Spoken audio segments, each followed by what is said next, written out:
శ్రీకృష్ణ పరబ్రహ్మణే నమః. శ్రీమద్ భగవద్గీతలో 2వ అధ్యాయమైన సాంఖ్యయోగంలో ఈరోజు మనం 28వ శ్లోకానికి వచ్చామండి. 28వ శ్లోకం పలికే వాళ్ళ పేరు, ఊరు. లక్ష్మీ ప్రసన్న, మదనపల్లి మేడం. సిద్ధంగా ఉన్నారా? సిద్ధం మేడం.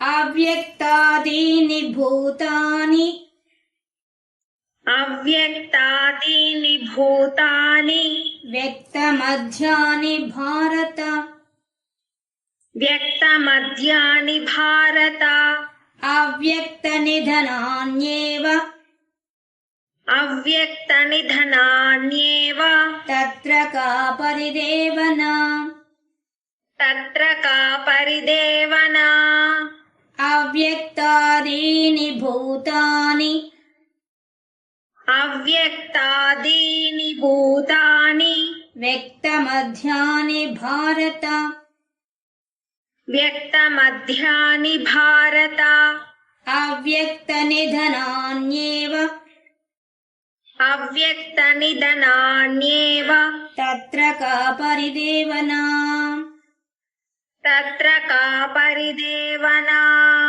అవ్యక్తాదీని భూతాని అవ్యక్తాదీని భూతాని వ్యక్తమధ్యాని భారత వ్యక్తమధ్యాని భారత అవ్యక్త నిధనాన్యేవ అవ్యక్త నిధనాన్యేవ తత్ర కా పరిదేవనా తత్ర కా పరిదేవనా అవ్యక్తాదీని భూతాని అవ్యక్తాదీని భూతాని వ్యక్తమధ్యాని భారత వ్యక్తమధ్యాని భారత అవ్యక్త నిధనాన్యేవ అవ్యక్త నిధనాన్యేవ తత్ర కా పరిదేవనా తత్ర కా పరిదేవనా. లక్ష్మీ ప్రసన్న గారు మ్యూట్ చేసుకోండి. భగవంతుడు అర్జునుడికి ఇంకా వివరిస్తున్నారు. మనకిప్పుడు చెప్తుందంతా శరీర ధర్మం గురించి చెప్తున్నారు. ఇంతకుముందు వరకు ఆత్మధర్మం గురించి చెప్పుకుంటూ వచ్చి ఇప్పుడు శరీరంలో ఉండే విషయాలు, మనము శరీరంతోనే తాదాత్మ్యం చెంది ఉంటాం కాబట్టి, నేను అంటే శరీరం అనుకుంటున్నాం కాబట్టి, మనం అందరం అనుకుంటాం కాబట్టి, మన స్థాయిలో ఉండే విషయాల్లో కూడా ఆయన గొప్పతనాన్ని చెప్తున్నారు భగవంతుడు. దీంట్లోకి వెళ్లే ముందు మనం ఒక విషయం చెప్పుకొని వెళ్దాం, ఒక కథ చెప్పుకొని వెళ్దాం. ఒక ఊరిలో ఒక బీదవాడైన ఒక రైతు ఉన్నాడు. ఆయన కొద్దిగా పొలం ఉంది, కానీ చాలా బీదవాడు. ఆయన పంట పొలం వేసుకోవడానికి తగినంత ధాన్యం కానీ ఏమీ లేవు, గింజలు లేవు, ఏం లేవు చేసుకోవడానికి, అవన్నీ కొనడానికి శక్తి లేదు. అటువంటి వాడు అతను.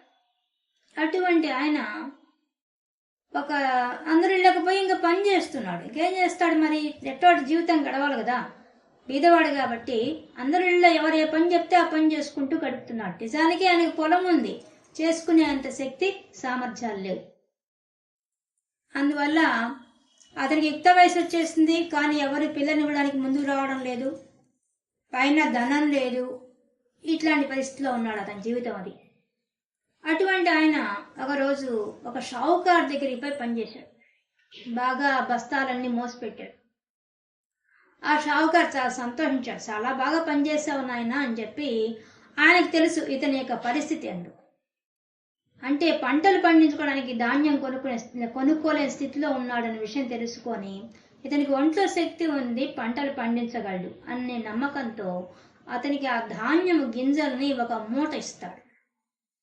ఆ మూట తీసుకొని చాలా సంతోషపడిపోతాడు. ఇంకా నా జీవితం మారిపోతుంది, ఇవి తీసుకెళ్ళి కానీ నాటితే నేను దున్నుకుంటున్న పొలాన్ని, పంట వస్తుంది, నేనే చేసుకుంటాను అంతా పని, ఇంకెవ్వరి మీద ఆధారపడేది ఏం లేదు, నా పనులు నేనే చేస్తాను, చేసి నేను గొప్పవాడిని అయిపోతాను అని ఆలోచన చేసుకుంటూ ఇంటికి వచ్చేస్తాడు. ఇంటికి వస్తాడు.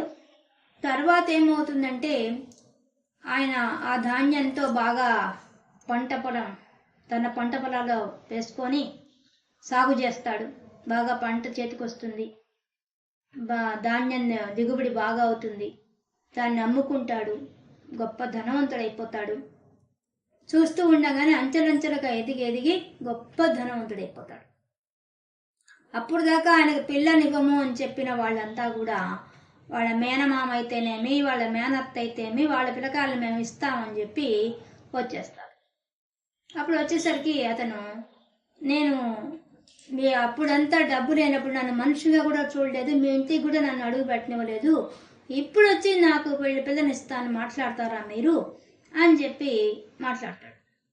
కానీ వాళ్ళ మేనమామ, నీకు మర్యాదగా ఉండదు, మా అమ్మాయిని చేసుకో, నువ్వు సుఖపడతావు, మేము కూడా నేను చూస్తాము అని ఏవేవో బెదిరింపు మాటలు కూడా మొదలు పెట్టేస్తారు. తర్వాత మేనత్త కూడా అలాగే మాట్లాడుతుంది, నీకు నేను ఉన్నా కదా, నా కూతురు దగ్గర నేను కూడా వచ్చి ఉంటాను, నీకు సహాయంగా ఉంటాను అని ఆ మేనత్త మాట్లాడుతుంది. ఈ విధంగా పెద్ద గలబ అయిపోతుంది. ఎంత గలబ చేసినా వీడేమో దొంగడు, నేను చేసుకోనని చెప్పేస్తాడు. చెప్పిన తర్వాత వాళ్ళిద్దరు ముందు వాదించుకుంటారు, నా కూతురుని చేసుకోవాలి వాళ్ళిద్దరు ముందు వాదించుకుంటారు. తర్వాత ఇద్దరికి మొహమాటం లేకుండా చెప్పేసిన తర్వాత ఇంకా వాళ్ళకి అర్థమైపోయింది, ఇంకా మా పిల్లల్ని చేసుకోడు అని అర్థమైపోయింది. వాళ్ళు వచ్చింది అతని ధనాన్ని చూసి, కానీ అతని మీద ప్రేమతో గాతుగా వచ్చింది.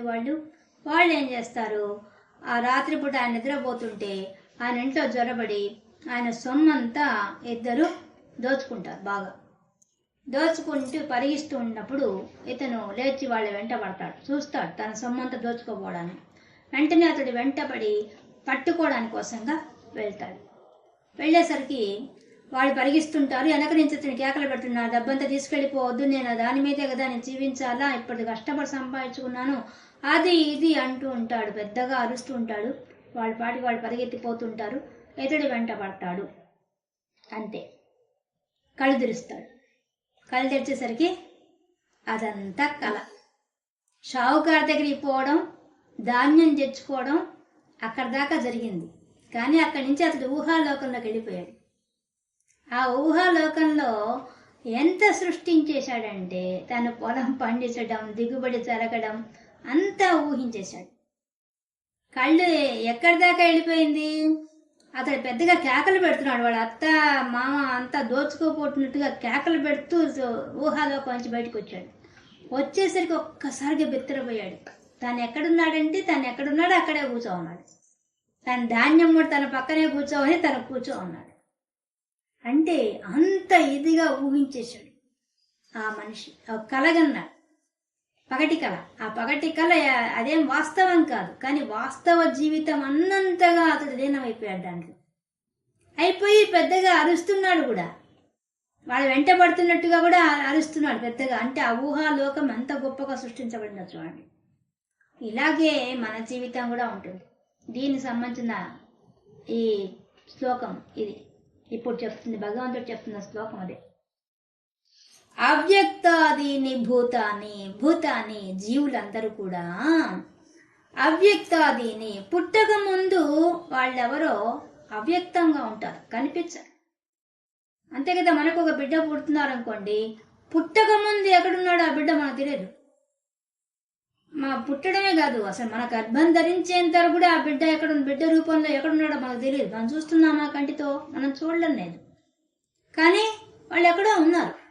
ఉన్న వాళ్ళే నీలో మన శరీరంలోకి వచ్చి మన గర్భాశయంలోకి వచ్చి బిడ్డగా మారి కనిపిస్తున్నారు. కాబట్టి కనిపించకుండా అప్పుడు కూడా బిడ్డ బయటకు వచ్చాక మనం చూడడం లేదు. ఇప్పుడు స్కానింగ్లు ఎంత వచ్చినా ఒరిజినల్ బాడీని చూడలేం కదా, పొట్టకోసి చూస్తేనే కదా తెలిసేది. కానీ మన అవ్యక్తంగా ఉంది, లోపల బిడ్డ అవ్యక్తంగా ఉంది, కనిపించడం లేదు. అవ్యక్తం అంటే వ్యక్తం కాకుండా పోవడం, పైకి కనిపించకుండా ఉండడం. మన శరీరంలోంచి వచ్చిన మన బిడ్డే అవ్యక్తం, ఇంతకుముందు కనిపించకుండా ఉన్నాడు. జీవులందరూ ఇట్లే ఉన్నారు. భూమి మీద ఉండే జీవులంతా, సమస్త జీవరాశి అంతా కూడా పుట్టక ముందు ఎక్కడున్నారో తెలియడం లేదు, కనిపించడం లేదు. అవ్యక్త ఆది మొట్టమొదటి ఎక్కడున్నారో మనకు తెలియడం లేదు. అలాగే వ్యక్త మధ్యాని భారత, వ్యక్తం మధ్యాని, జీవితం మధ్యలో మాత్రం వాళ్ళు పుట్టిన దగ్గర నుంచి మరణించేదాకా ఉండే ఆ జీవితం అంతా కూడా ఆ శరీరంతో వాళ్ళు కనిపిస్తున్నారు. పుట్టక ముందు వాళ్ళు ఏ శరీరంతో ఉన్నారో ఎలా ఉన్నారో కనిపించడం లేదు. పుట్టి చనిపోయేంత వరకు ఉండే శరీరం మాత్రం కనిపిస్తోంది. అప్పుడు వ్యక్తం కనిపిస్తోంది. భారత అంటే అర్జునుడికి భారత గుర్తు చేస్తున్నాడు. ఆ పేరు ఎందుకు చెప్తున్నాడు? మనం భారతీయులమంతా ఎంతో గొప్ప వాళ్ళమంటే ఈ జ్ఞానం మనందరికి తెలుసు అన్నమాట. భారతదేశంలో పుట్టిన ప్రతి ఒక్కడికి, ఈ గాలి ఈ నీరు తాగిన వాడికి, ఈ మట్టి మీద పుట్టిన వాడికి, వీడికి జ్ఞానం ఉంటుంది. ఏ జ్ఞానం ఉంటుంది? పుట్టడం చావడం మధ్యలోనే జీవితం అనే స్పృహ మనకు ఉంటుంది అనమాట. భారతదేశంలో పుట్టిన ప్రతి ఒక్కడికి ఉంటుంది ఆ విషయం. వాడికి ఈ వేదాంతం తెలియకపోవచ్చు, ఈ జ్ఞానం తెలియకపోవచ్చు, కానీ ఈ యొక్క విషయం మాత్రం తెలుస్తుంది. అది చెప్తున్నాడు. అందుకని భారత ఎక్కడ చూడండి పదాలు వేయడంలోనే అద్భుతంగా వేస్తున్నారు. అర్జునుడికి పిలిచే ప్రతి పిలుపు వెనక ఎంత అర్థం ఉందండి. భారత, ఓ భారతదేశంలో పుట్టినవాడా, నీకు తెలియదా ఈ విషయం? నీకు తెలుసు. నీకు తెలియనిదేముంది ఇక్కడ? ఎందుకు తెలుసు? భారత అంటే ముందు చెప్పుకున్నాం. భా అంటే కాంతి. ఎటువంటి కాంతి? జ్ఞానకాంతి. ఆ జ్ఞానకాంతిలో రమిస్తూ ఉంటాడు, రమించి తరిస్తూ ఉంటాడు భారతీయుడు. భారతీయుడికి అంత జ్ఞానం తన పుట్టుకతోనే ఉంది. అటువంటి భారత వంశంలో పుట్టినవాడు నువ్వు. పుట్టిన నీకు నేను చెప్పాలా ఈ విషయం? నీ శరీరం ప్రకారం పోయినా కూడా నీ శరీరం నీ పుట్టక ముందు కనిపించిందా? కనిపించలేదే. పుట్టిన తర్వాత కనిపిస్తోంది కదా, ఆ వ్యక్తం కనిపిస్తోంది. ఎక్కడ కనిపిస్తోంది? మధ్య జీవితం మాత్రమే. ఏ మధ్య జీవితం? నువ్వు పుట్టిన దగ్గర నుంచి మరణించేదాకా ఉండే మధ్య జీవితంలో మాత్రమే నీ శరీరం నీకు కనిపిస్తోంది. ముందు కనిపించిందా? కనిపించలేదు. అవ్యక్త నిధనాన్యేవా, అవ్యక్తం తర్వాత కనిపించడం లేదు, మరణించిన తర్వాత కూడా కనిపించడం లేదు. ఈ శరీరము నీకు పుట్టక ముందు కనిపించడం లేదు, పుట్టిన మధ్యలో అంతా కనిపిస్తోంది, మరణించిన తర్వాత కనిపించడం లేదు. ఇదే కదా జరుగుతోంది. ఇంతేనా జరిగింది? ఇంకేముందా? ఎట్లా అడుగుతున్నాడు? శరీరం గురించి, శరీర ధర్మాన్ని గురించి ఎంత చక్కగా అడుగుతున్నాడు. అవ్యక్త నిధనాన్యేవా, నిధనం. మనం కూడా చూడండి, మన ఇంట్లో దీపారాధన ఇదే నిధనమైంది అంటాం. ఆరిపోయిందనే మాట మనం ఉపయోగిస్తాం. మనం అదొక అవాచకంగా భావిస్తాం. ఆ మాట మనకు మంచిది కాదనిపిస్తుంది. నిధనం అయిపోయింది అంటాం. ఇక్కడ కూడా అదే చెప్తున్నారు. నిధనం అంటే మరణించడం. నిధనాన్యేవా, మరణించినప్పుడు అవ్యక్తం. మరణించిన తర్వాత నీకు ఆ శరీరం కనిపించలేదే. పుట్టక ముందు ఎలా ఉందో నీ శరీరం నీకు కనిపించలేదు. మరణించిన తర్వాత ఎటైపోయిందో శరీరం, ఎక్కడికి పోయిందో నీకు తెలియదు. పుట్టక ముందు ఎక్కడుందో ఆ శరీరం తెలియదు. పుట్టి జరుగుతున్న మధ్యకాలంలో మాత్రం నీ శరీరం కనిపిస్తోంది. మరణించిన తర్వాత నీ శరీరం నీకు కనిపించడం లేదు. అంతే కదా కదా తత్ర కాపరిదేవన తత్ర, ఇటువంటి పరిస్థితిలో పరిదేవన. ఎందుకయ్యా నువ్వు ఆలోచన చేస్తున్నావు, ఆవేదన చెందుతున్నావు, బాధపడుతున్నావు, దుఃఖిస్తున్నావు? ఎందుకు? ఈ విషయం తెలిసి కూడా ఎందుకు దుఃఖిస్తున్నావు? ఆలోచించు. నీకు తెలియకుండా ఉందా ఈ విషయం? నిజమే కదండి. ఇది మనం గమనించినా కూడా మన శరీరంలో కానీ పంచభూతాలు కానీ అన్నింటికి ఈ రూల్ వర్తిస్తుంది. ఆఖరకు మనం మాట్లాడే మాట దగ్గర నుంచి అన్ని అదే ఈ రూల్ ఈ లా ప్రకారం జరుగుతోంది. గమనించండి. ఇప్పుడు నేను నోరు మూసుకున్నాను, మూసుకో అంటే లోపల మాట ఉందో లేదో మనకు తెలియదు, మనం చూడడం లేదు. కానీ మనం మాట్లాడిన తర్వాత మధ్యలో కనిపిస్తోంది. నేను మళ్ళీ నోరు మూస్తే కనిపించడం లేదు. నోరు తెరవక ముందు ఆ మాట ఎక్కడుందో మధ్యలో మాట్లాడిన బాగా కనిపించింది, తర్వాత మూసిన తర్వాత ఎక్కడ పోయిందో ఆ మాట, అది ఎలా పోతుంది అసలు? అన్నీ ఇంకా మన జీవితంలో ప్రతిదీ చూడండి. చిన్నప్పుడు పుట్టిన తర్వాత ఒక్కొక్కరు పెరుగుతూ వచ్చి బాల్యం వచ్చింది. బాల్యం మళ్ళీ దానిలో కలిసిపోయింది. అది ఎప్పుడు బాల్యం మొదలు కావడం, కలిసిపోవడం అంశంలో జరిగిపోయింది. మన శరీరంలోనే జరిగింది ఆ మార్పు. అలాగే మనకి టీనేజ్, కౌమార దశ కూడా మన శరీరంలోనే ఆ మార్పు విచిత్రంగా జరిగి తాగమ్మా, తాగితే కదా వచ్చేది. రాజ్యలక్ష్మి గారు విజయవాడ మ్యూట్ చేయండి. రాజ్యలక్ష్మి గారు మ్యూట్ చేయండి. కాబట్టి మన టీనేజ్, మన కౌమార దశ కూడా మనకేమవుతుంది? పెరుగుతూ మనం చూస్తూ ఉండగానే మన శరీరంలో అద్భుతమైన మార్పు రావడం. ఆ బాల్య దశ అంతా ఎప్పుడు కరిగిపోయిందో మధ్యలో కరిగిపోయింది. మధ్యలో అంతా మనం చూసాం. బిగినింగ్ అయ్యేది కూడా మనకు కొద్దిగా కనిపించింది కానీ పూర్తిగా కనిపించలే. బాల్య దశ మనలో ఉండని టీనేజ్ మనం చూస్తుండగానే ప్రవేశిస్తున్నది. ప్రవేశించేది కూడా మనం పెద్ద గమనించలేము. తర్వాత ఎప్పుడు మన దేహంలో మార్పు వస్తే గమనిస్తాం. అది జరుగుతుంది, మళ్ళీ అది కలిసిపోతుంది. అప్పుడు కలిసిపోయింది ముందు రాకముందు ఎలా ఉంది, అయిపోయిన తర్వాత ఎక్కడికి పోయిందో తెలియదు. అలాగే యవ్వనం కూడా అంతే, వస్తుంది మళ్ళీ పోతుంది. మళ్ళీ వృద్ధాప్యం వస్తుంది పోతుంది. మన దేహం చూసుకున్న ప్రతిదీ అట్లే బిగినింగ్ అవుతుంది, మధ్యలో మాత్రం మనం చూస్తున్నాం. బిగినింగ్ కాకముందు ఎక్కడుందో మనకు తెలియదు, ఎండింగ్ తర్వాత ఎక్కడికి పోతుందో తెలియడం లేదు. అలాగే విశ్వంలో ఉండే ప్రతి అంశం, పంచభూతాల దగ్గర నుంచి అన్ని ఏది తీసుకోండి, అవన్నీ వస్తూ ఉంటాయి పోతుంటాయి. కానీ మధ్యలో మాత్రమే మనం చూడగలుగుతాం. వాటి యొక్క జీవన విధానం అంతా మధ్యలో చూస్తాం. బిగినింగ్ ముందు ఎక్కడుందో తెలియదు, మరణించిన తర్వాత ఎక్కడికి పోయిందో మనకు తెలియదు, మధ్యలో అది మాత్రమే చూస్తాం. అది చెప్తున్నాడు కృష్ణ పరమాత్మ. నీ దేహం గురించి నువ్వు పుట్టక ముందు నువ్వు చూసావా? నీ దేహం ఎక్కడుందో నువ్వు చూడలే కదా. పుట్టిన తర్వాత నువ్వు మధ్యలో జీవితం మాత్రం బాగా చూసావు. వ్యక్తమైంది మధ్యాని భారత, వ్యక్తమైన దేహాన్ని మధ్యలో మాత్రం చూసావు నీ దేహాన్ని. తర్వాత నిధనం, మరణించిన తర్వాత నువ్వు చూడడం లేదు. ఎక్కడికి పోతుందో ఆ శరీరం, ఏమైపోతుందో, ఎక్కడికి పోతుందో, ఎలా అవుతుందో ఆ సూక్ష్మ శరీరం నీకు తెలియడం లేదు. ఇలాంటప్పుడు నువ్వు శరీరం గురించి ఎందుకు గడవాలి? అసలు ఆ భీష్ముడి శరీరం గురించి, ఆ ద్రోణుడి శరీరం గురించి నువ్వు ఎందుకు గడవాలి? నువ్వు ఆపినా ఆగుతుందా? ఏం ఆగేదేం లేదు. శరీరంలో వచ్చే మార్పు ఆటోమేటిక్గా జరుగుతుంది. దానికి నువ్వు ఆపేదేముందా? ఏం లేదు కదా. మనం ఎందుకు ఏడుస్తున్నావు?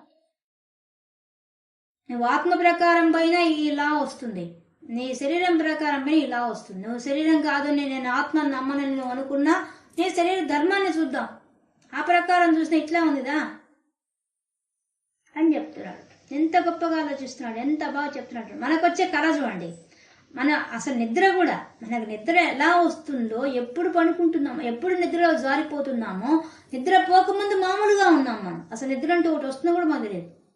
ఎప్పుడు మొదలైతే మొదలైపోతుంది, ఎండింగ్ అయ్యేటప్పుడు నిద్ర లేచేసరికి ఆ నిద్ర అంతా ఎక్కడికి పోయిందో. అలాగే నిద్రలో వచ్చే కళ ఇంకా అద్భుతం. కళ అసలు ఎప్పుడు మొదలవుతుందో, ఎప్పుడు ఎండింగ్ అవుతుందో కూడా మనకు తెలియదు. మధ్యలో కళ మాత్రం మనకు గుర్తుంటుంది. ఆ కళ ఎప్పుడు మొదలైంది, దాని ఎండింగ్ మనం చూడలేము. అది ఎక్కడికి పోయిందో కూడా తెలియదు కళ అయిపోయిన తర్వాత. అందుకే మీకు ఆ కళ గురించి కథ చెప్పవచ్చు. కళ ఏ విధంగా అయితే ఎక్కడి మొదలైందో, ఎక్కడ ఎండింగ్ అయిందో మనకు తెలియదో, మధ్యలో ఉండేటట్టు కనిపిస్తుందో, అలాగే ఈ శరీరానికి కూడా అది పుట్టక ముందు ఎక్కడుందో, మధ్యలో జీవితం మాత్రం నీ కంటికి కనిపిస్తోంది, ఎండింగ్ అయిన విషయం నీకు కనిపించడం లేదు. అంటే రెండు అవ్యక్తాల మధ్యలో ఉండేది వ్యక్తం, అంతే. ఇది జరిగేది జీవితం. ఈ జగత్తంతా అలాగే ఉంది. పంచభూతాలు కూడా అట్టే ఉన్నాయి. నువ్వేది చూసుకో, నదులు తీసుకుంటే నీళ్ళన్నీ ఆవిరైపోతాయి. ఆ నీళ్లు రాకముందు ఎక్కడున్నాయో నీళ్ళు తెలియదు, వచ్చిన తర్వాత మధ్యలో కనిపిస్తాయి. తర్వాత ఎండాకాలం వస్తే ఎండిపోతే ఎక్కడికి పోతున్నాయి మనకు తెలియదు. మన కంటికి కనిపిస్తున్నాయా అవి? వర్షం వస్తే కనిపిస్తోంది, కానీ నీకు అంత తర్వాత ఎక్కడికి పోతున్నాయి? నీకు నల్ల మబ్బు వచ్చేదాకా ఆ నీళ్ళు ఎక్కడుంటాయో మనకు తెలియదు. ఎక్కడున్నాయి ఆ నీళ్ళు? అంతసేపు ఎక్కడున్నాయి? ప్రతిదీ ప్రపంచంలో ఉండే ప్రతి విషయానికి ఉన్నది, వర్తిస్తుంది ఈ విషయం. మధ్యలో ఉండేది మాత్రమే నీకు ప్రతిదీ కనిపిస్తుంది తప్ప, అది రాకముందు దాని జీవితం ఏంది, అది అయిపోయిన తర్వాత దాని జీవితం ఏందో మనకు తెలియదు. ఇది అద్భుతమైన విషయం. ఇది అంతా మీ పంచభూతాల్లో ఏది తీసుకున్నా కూడా, అప్పుడు మనం వెనక పోయి చూస్తున్నప్పుడు దీనికి మూలమేందంటూ పోతే ఏముంటుంది? ఆకాశం కనిపిస్తుంది. ఆకాశాన్ని కూడా వెనక ఎవరు కనిపిస్తారంటే పరమాత్మ అక్కడే కనిపిస్తుంది. ఆయన మాత్రం ఎళ్ళకి వెళ్ళ ఆత్మస్వరూపంగా కూర్చో ఉన్నాడు. మిగతా అన్నింటిలో కూడా పుట్టక ముందు ఎక్కడున్నా తెలియదు, పుట్టిన తర్వాత మధ్యలో ఉండే జీవితం కనిపిస్తుంది, మరణించిన తర్వాత ఉండే జీవితం మనకి తెలియని కూడా తెలియదు. కాబట్టి అవ్యక్తం, వ్యక్తం, అవ్యక్తం, వ్యక్త స్వరూపిణి. లలితా సహస్రం ఎంతమంది తెలుసుకున్నాం? వ్యక్త స్వరూపిణి. వ్యక్తము ఆమె, అవ్యక్తము ఆమె. కాబట్టి అవ్యక్తంగా కనిపించకుండా ఉండే స్థితి ఉంది, వ్యక్తమయ్యే స్థితి ఉంది, అవ్యక్తమయ్యే స్థితి కూడా ఈ విశ్వంలో ఉంది. నీ శరీరానికి ఉంది. నీ శరీరం లాంటి శరీరాలే కదా భీష్ముడికి, ద్రోణుడికి ఉండేది. వాళ్ళ పరిస్థితి అంతే. నువ్వు ఇంకెందుకు అడుస్తున్నావు? ఇంకెందుకు పరిదేవన? పరిదేవన, ఎందుకు నువ్వు వేదన పడుతున్నావు? మానసికంగా ఎందుకు కుంగిపోతున్నావు? ఎందుకు కుంగిపోతున్నావు ప్రశ్న అడుగుతున్నాడు. నువ్వు ఆనంద స్వరూపుడు అయ్యా, నువ్వెందుకు ఇట్లాంటి వాటి కోసం ఏడుస్తున్నావు? అది ఆయన అస్సలు పాయింట్ అదనమాట. నువ్వు ఎప్పుడు నవ్వుతూ ఉండాల్సిన వాడివి, ఎప్పుడు ఆనందంగా ఉండాల్సిన వాడివి, ఈ తుచ్చమైన శరీరం ఇట్లా ఉండి ఈ శరీరం గురించి నువ్వు ఆలోచిస్తున్నావు, నువ్వు దాని గురించి ఏడుస్తున్నావు. ఏం చేయాలి నేను? జ్ఞానివా అజ్ఞానివా? భారతీయుడైన వాడి జ్ఞానం ఉంటుంది, మరి ఆ జ్ఞానం ఎట్టపోయింది ఇప్పుడు నీకు? సహజంగానే వాళ్ళ రక్తంలో ఉండాల్సింది జ్ఞానం, సర్వజ్ఞత అంటారు దాన్ని. ఆ సర్వజ్ఞత అనే ఒక జ్ఞానం నీకు ఉండాలి. మరి ఆ జ్ఞానం ఏమైంది ఇప్పుడు? ఎందుకు ఇలా ఏడుస్తున్నావు అని అడుగుతున్నాడు. మనకు భారతంలో చూస్తే ధృతరాష్ట్రుడికి విదురుడికి ఎన్నోసార్లు ఆయనకి సలహా ఇస్తాడు. ఏ సమస్యలో ఉన్నా ప్రతిరోజు వచ్చి విదురుడు వచ్చి అర్ధరాత్రి అయినా సరే పిలిస్తే వచ్చి ఆయనకు సలహా ఇవ్వాలి. అది ఆయన చేసుకున్న పుణ్యం. ధృతరాష్ట్రుడు ఆయన జీవితం మొత్తంలో ఆయన చేసుకున్న పుణ్యం ఏదన్నా ఉంది అంటే విదురుడు చెప్పిన మంచి మాటలు వినడం, దానివల్లే ఆయన పుణ్యాత్ముడయ్యాడు. నిజానికి అది లేకపోతే ఆయన పుణ్యాత్ముడయ్యే అవకాశమే లేదు ధృతరాష్ట్రుడు. ఇంకా ధృతరాష్ట్రుడికి కూడా ఈ పాండవులు లక్క ఇంట్లో కాల్చబడిన తర్వాత చనిపోయారనుకొని ధృతరాష్ట్రుడు వాళ్ళకి ధర్మోదకాలు కూడా ఇచ్చేస్తాడు, పిండ ప్రదానం కూడా చేసేస్తాడు వాళ్ళకి 6 మందికి, ఎరికి కుంతికి ఆ పాండవులకి, అది కూడా చేస్తాడు. కానీ విదురుడికి తెలుసు తన కళ్ళ ముందే తనే రక్షించాడుగా వాళ్ళని. వాళ్ళు వెళ్ళిపోయేటప్పుడు హింట్ ఇచ్చాడు. ధర్మరాజుతో మాట్లాడే ప్రతి మాట వెనక ఇన్నర్ మీనింగ్ పెట్టి మాట్లాడాడు. ధర్మరాజు డీకోడ్ చేసుకొని కనుక్కున్నాడు, ఆయన మాట్లాడడం ప్రతి మాటతో కనుక్కునేశాడు. అది కూడా చెప్పాడు, నేను డీకోడ్ చేసే భాష ఉపయోగించబడుతుంది, నేను రక్షించేవాడంతా నా భాష మాట్లాడతాడని కూడా చెప్తాడు ఆయన. ఎంత మేధావ విదురుడు! అతని ధర్మరాజు వాడిని రక్షించడానికి వచ్చినటువంటి అతను సొరంగ మార్గం తవ్వి అతను ఆ కోడ్ భాషలో మాట్లాడతాడు, విదురుడు చెప్పిన భాష మాట్లాడతాడు. అప్పుడు అతను ఇంట్లోకి ఎంటర్ అనిస్తాడు ధర్మరాజు. ఎంత జ్ఞానం ధర్మరాజు! అలా ఈ వాళ్ళు మరణించారని తెలుసుకొని ధర్మోదకాలు వదిలేసిన తర్వాత మళ్ళీ ద్రౌపది స్వయంవరంలో అర్జునుడి ద్వారా వీళ్ళు బయటపడతారు, పంచపాండవులు బయటపడతారు కదా. అప్పుడు ఈ ధృతరాష్ట్రుడికి ఏంటంటే ఎట్లయినా సరే రాజ్యము తన కొడుకు రావాలనే దురుద్దేశం ఉంది కదా అతనికి. అందువల్ల కొడుకు వచ్చి చెప్తాడు, వాళ్ళు బతికినా సరే వాళ్ళని రానికూడదు ఇక్కడ అని చెప్తాడు. అప్పుడు ఇంక దిక్కు దోసదు ధృతరాష్ట్రుడికి ఏం చేయాలో. కొడుకేమో వాళ్ళని రానియొద్దు రాజ్యంలోకి అని చెప్పాడు. అప్పుడు ఏమి దిక్కుదోచక విదురుని పిలుస్తాడు, ఇప్పుడు ఏం చేయమంటావు అంటాడు. అప్పుడు విదురుడు ధర్మబోధ చేస్తాడు, ఎంత బాగా చేస్తాడు అసలు. చెప్తాడు ఆయన, నువ్వు భీష్ముడిని ద్రోణుని పిలిపించి అడుగు సలహా, వాళ్ళని చెప్తాడు చూడంటారు. వాళ్ళిద్దరిని పిలిపిస్తాడు. వాళ్ళిద్దరిని పిలిచి ఇట్లా వాళ్ళు బతికే ఉన్నారట అంటే ఇంకేమైతే వాళ్ళకు అర్ధరాజ్యం ఇచ్చేసి సత్కరించు, నీకు మంచి కీర్తి వస్తుంది, మంచి పేరు వస్తుంది, పెద్దనాన్నగా ఇంత గొప్ప పని చేశావని వాళ్ళు నిన్ను గౌరవిస్తారు అని చెప్తారు వాళ్ళిద్దరు. కానీ ఇతనికి అది ఇష్టం లేదుగా. ఇతనికి ఇష్టమైంది ఏంది? రాజ్యం మొత్తం దుర్యోధనుడికి ఇస్తాం. మళ్ళీ విదురుని పిలిచి ఇప్పుడు ఏం చేయమంటావు అంటాడు. అప్పుడు విదురుడు ఈ జ్ఞానం చెప్తాడు, నువ్వు పుట్టక ముందు ఎక్కడున్నావో నీకు తెలుసా? నువ్వు మరణించిన తర్వాత ఎక్కడికి పోతావో తెలుసా? మధ్యలో జీవితం ఈ నాటకంలో ధర్మరాజు వాళ్ళు కూడా అంతే. వాళ్ళు నీ జీవితంలోకి ఉన్నారు. ఇప్పుడు నీ ధర్మంగా నువ్వు బతికుండంగానే చేయాల్సిన ధర్మాన్ని నువ్వు నిర్వర్తించకపోతే దానివల్ల నష్టపోయేది నువ్వే. ముందు మర్యాదగా వేదాంతం చెప్తాడు, ఈ వేదాంతం చెప్తాడు. నువ్వు పుట్టక ముందు నువ్వు ఎక్కడున్నావో నీకు తెలియదు, మరణించిన తర్వాత నువ్వేమవుతావో నీకు తెలియదు. ఎదురుటప్పుడు ఆయనకి ఇదే చెప్తాడు, ఈ జ్ఞానమే అందిస్తాడు. నువ్వు పుట్టక ముందు ఎక్కడున్నావో నీకు తెలియదు, మధ్యలో వచ్చాడు నీ కొడుకు. ఇటువంటి కొడుకు కోసంగా నీవు ధర్మాన్ని నిర్వర్తించకపోతే నువ్వు భ్రష్టు పట్టిపోతావని ఎంతో బాగా చెప్తాడు. నువ్వు మరణించిన నువ్వు ఎక్కడికి పోతావు నీకు, నీ కొడుకైనా అంతే. నువ్వు పుట్టక ముందు నీ కొడుకు ఎక్కడున్నాడు నీకు తెలుసా? మరణించిన వాడు ఎక్కడికి పోతాడు నీకు తెలుసా? ఇవన్నీ ఇప్పుడే చూసావు. ధర్మరాజు వాళ్ళ పట్ల నువ్వు అన్యాయంగా, ఈయనకు తెలుసు వాళ్ళు అన్యాయంగా ప్రవర్తించాడని, కానీ అది చెప్పకూడదు, ఆ మాట అనకూడదు కదా. అందుకని తెలివిగా అంటాడు. ఇప్పుడు వాళ్ళు కూడా మరణించాడు అనుకున్నావు, ఇప్పుడు వాళ్ళు బతికే ఉన్నారు, నీకు కనిపిస్తున్నారు, కానీ వాళ్ళు కొంతకాలం కనిపించకుండా పోతారు. ఇది తెలుసుకోవాలి నువ్వు. ఈ ధర్మ సూక్ష్మం తెలిస్తే ఇంకోటి ద్రోహం చేసే పరిస్థితి రాదుగా. కాబట్టి నీకు నేనేం చెప్తున్నానంటే అది చెప్తాడు. మామూలుగా ఈ ధర్మశాస్త్రంలో ఉండే విషయం చెప్తాడు, కానీ అది తలకెక్కదు ధృతరాష్ట్రుడికి. అప్పుడు ప్రపంచ విషయం చెప్తాడు. ఒక్క విషయం గుర్తుపెట్టుకో, ఇప్పుడు పాండవులు ఒంటరి వాళ్ళు కాదు, వాళ్లకు మంచి బలగం దొరికింది. ఎవరి ద్వారా? ద్రౌపది ద్వారా. ద్రౌపదిని వివాహం చేసుకోవడం వల్ల ద్రౌపద మహారాజు, దృష్టద్యుమ్నుడు అటువంటి పరాక్రమవంతులు అతని దగ్గర ఉన్నారు. అటువంటప్పుడు వాళ్ళ అండ చూసుకొని వాళ్ళు విజృంభిస్తే నీ కొడుకు పరిస్థితి ఏంది అని అప్పుడు చెప్తాడు. ముందు చెప్పేదంతా ఈ విషయమే చెప్తాడు. నీ శరీరం కూడా ఇప్పుడు ఉంటుంది, కొంతకాలానికి ఉండదు అనే విషయాన్ని చెప్తాడు.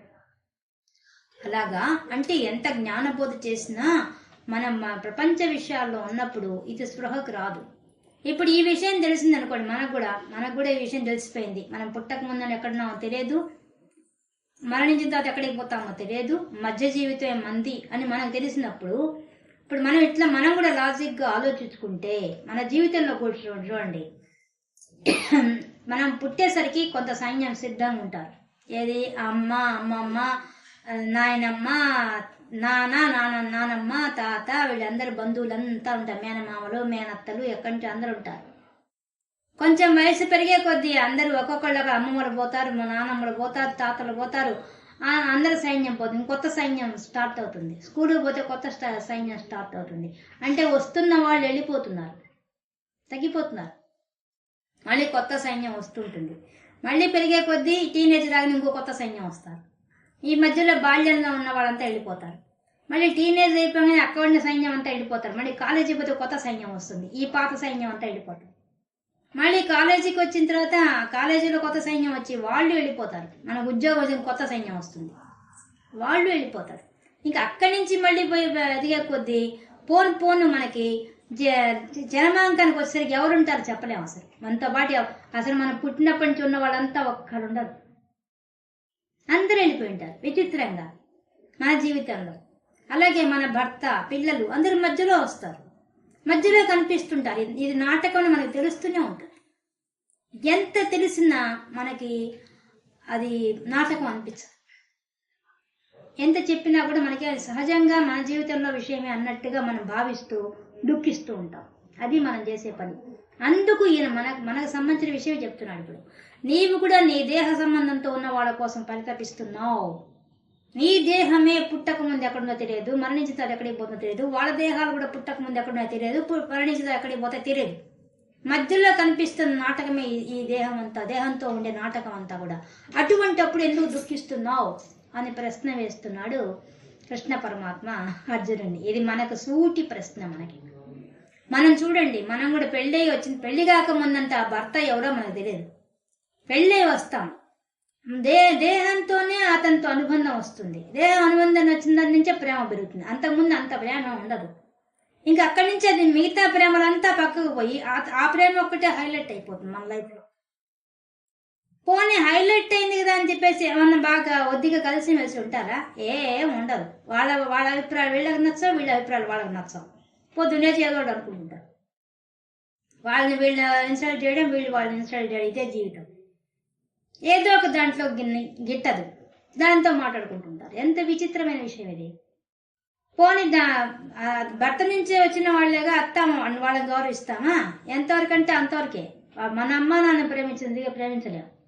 ఎందువల్ల? మన దేహంతో వచ్చిన వాళ్ళు కాదుగా. వాళ్ళు ఎత్తైనా ఒక అడుగు దూరం పెట్టేస్తాం. వాళ్ళందరినీ భర్త తట్టు వచ్చే బంధువులన్నీ ఒక అడుగు దూరం పెట్టేస్తాం మనకు తెలియకుండానే. ఎక్కడో ఏ పుణ్యాత్మలో అంత గొప్ప వాళ్ళు, అంత స్వచ్ఛమైన మనసు ఉండేవాళ్ళు, అందరూ ఈక్వల్ అనుకునే మనసుతో. కానీ తల్లి తట్టు బంధువులు వస్తే భార్య తట్టు వాళ్ళంతా వంట ఇంట్లో కూడా వచ్చి మాట్లాడేస్తారు. భర్త తట్టు బంధువులు వంట ఇంట్లోకి రాలేరు, మాట్లాడలేరు. చిత్రమైన విషయం ఇది. కానీ అందరు కలిసిమెలిసి ఉండే కుటుంబాలు ఉన్నాయి, ఇప్పటికీ ఉన్నాయండి. కొద్దిగా గొప్ప విషయం అది. ఆ సంస్కారం ఉండే వాళ్ళంతా, అందరికి సంబంధించిన వాళ్ళు అందరినీ ఒకే రకంగా గౌరవించే పరిస్థితిలో ఉండే కుటుంబాలు ఉన్నాయి. కానీ మనకి తెలుస్తోంది మధ్యలోనే వీళ్ళందరితో అనుబంధం. మనకి తెలుస్తాం మన జీవితంలోనే వీళ్ళందరూ మధ్యలో వచ్చిన వాళ్ళే. కానీ మనం దాన్ని మనసు అంగీకరిస్తుందా? ఆ ప్రేమ వరే వీళ్ళకి ఏమన్నా అయితే తట్టుకోలేని పరిస్థితి మన మనసులో ఉంది. ఎందుకు ఉంది? మధ్యలో వచ్చిన వాళ్ళే మనతో ఎక్కువ కాలం ఉండరనే విషయం తెలుస్తూనే ఉన్నా కూడా మనం తట్టుకోలేం. ఎందువల్ల? అంత ఇదిగా ఈ దేహంతో తాదాత్మ్యం చెందిపోయినాం మనం. ఈ దేహం నేను, నీ దేహంతో సంబంధం ఉన్న వాళ్ళంతా నా వాళ్ళు అనే అభిప్రాయం స్థిరంగా పడిపోయింది మన మనసులో. ఆ విషయాన్ని గురించి ఇప్పుడు చెప్తున్నాను, మన గురించి ఈ శ్లోకాలంతా చెప్పేది. కాబట్టి ఇది గుర్తుపెట్టుకో, నువ్వు పుట్టక ముందు నీ దేహం ఎక్కడుందో నీకు తెలియదు, నువ్వు మరణించిన తర్వాత నీ దేహం ఎక్కడికి పోతుందో నీకు తెలియనప్పుడు ఇక దాని గురించి చింతించాల్సిన అవసరం ఏంది అనే ప్రశ్న మనల్ని సూటిగా అడుగుతున్నాడు భగవంతుడు ఈ శ్లోకం ద్వారా. అవ్యక్తాదీని భూతాని, భూతాని భూతాని అంటే జీవులు, అందరు జీవం ఉన్న వాళ్ళు అన్నీ కూడా ఇటువంటి పరిస్థితి ఉంటుంది. ప్రతి జీవికి ఉంది ఆ విషయం. పుట్టక ముందు ఎక్కడ వాడి శరీరాలు కూడా మనకు తెలియవు, మరణించిన తర్వాత వాడి శరీరాలు ఏమవుతాయో మనకు తెలియదు. కాబట్టి అవ్యక్తాదీని భూతాని, అవ్యక్తం కనిపించకుండా పోవడం, కనిపించకుండా ఉండేటువంటి భూతాని ఈ జీవులంతా, పుట్టక ముందు ఎక్కడున్నా తెలియకుండా ఉండే ఈ జీవులంతా వ్యక్త మధ్యాని భారత, ఓ భారత, భారతదేశంలో పుట్టినవాడా, ఓ భారతీయుడా తెలుసుకో, మధ్య జీవితంలో మాత్రం నీకు వీళ్ళందరూ కనిపిస్తున్నారు. అవ్యక్త నిధనాన్యేవా, వీళ్ళు మళ్ళీ మరణించిన తర్వాత ఎక్కడికి పోతున్నారో కనిపించకుండా పోతున్నారు. నిధనం అంటే మరణించడం, అవ్యక్తం కనిపించకుండా పోతున్నారు. తత్రకా పరిదేవన, ఈ విషయం గురించి ఎందుకయ్యా, ఇటువంటి పరిస్థితి తెలిసి కూడా ఎందుకయ్యా దుఃఖిస్తున్నావు అని ప్రశ్నిస్తున్నాడు, సూటిగా అడుగుతున్నాడు. ఎంత బాగా అడిగాడో భగవంతుడు. ఇది అందరికీ మన జీవితానికి కూడా వర్తిస్తుంది ఈ విషయం, ప్రతి ఒక్కళ్ళకి సంబంధించిన విషయం ఈ శ్లోకం మాత్రం. అన్ని శ్లోకాలు మన గురించి వెళ్ళండి, మొత్తం చెప్పేది మన గురించే. ఇది మన భగవద్గీతలో సాంఖ్యయోగంలో 28వ శ్లోకాన్ని ఉండే విశేషాంశాలు తెలుసుకున్నాం.